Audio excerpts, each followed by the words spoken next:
first job out of college was working for campus security.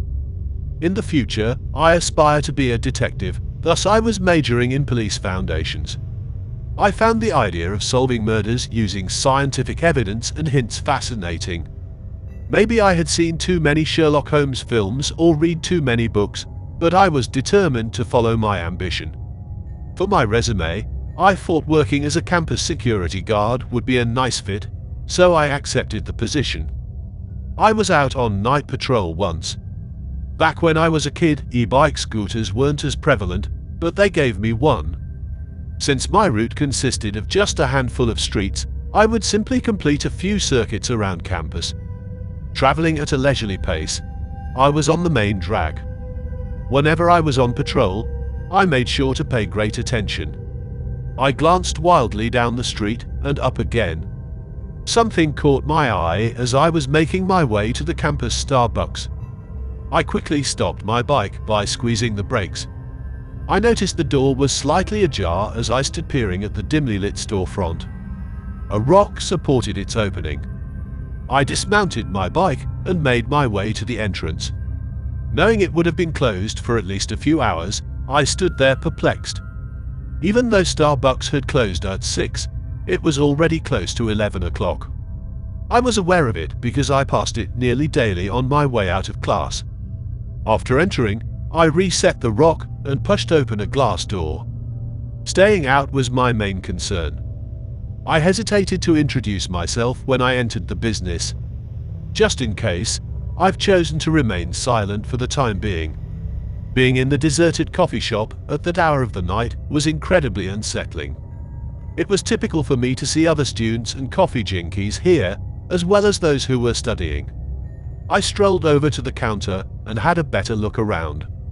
I then perceived a sound emanating from the basement. It seemed like individuals were conversing. The sound was so muted that I couldn't make out the words, but I had a feeling someone was there. I was terrified, but I had to do my job and find out what was going on. Still uncertain about whether or not to signal my presence, I retrieved my flashlight but refrained from turning it on. I paused to catch my breath before descending the stairs to the basement that I had located.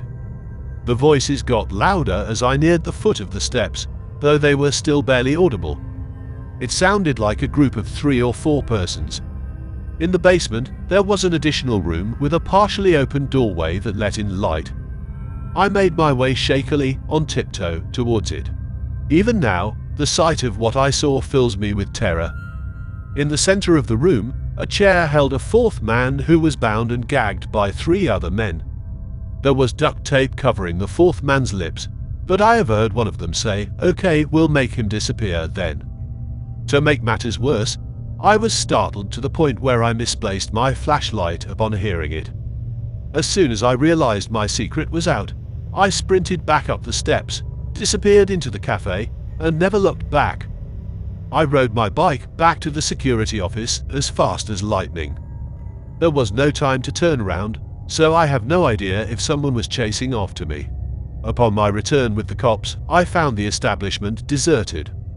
None of the 3 guys or the bound 4th could be located. They didn't believe me because they thought I was exaggerating. In fact, I discovered my flashlight in the basement, which further establishes my earlier presence there. Who were those guys? And many more questions like that. Why had that one been restrained? What were they doing that they would need a Starbucks for? I am grateful that I survived, even though I will never know the answers to those questions.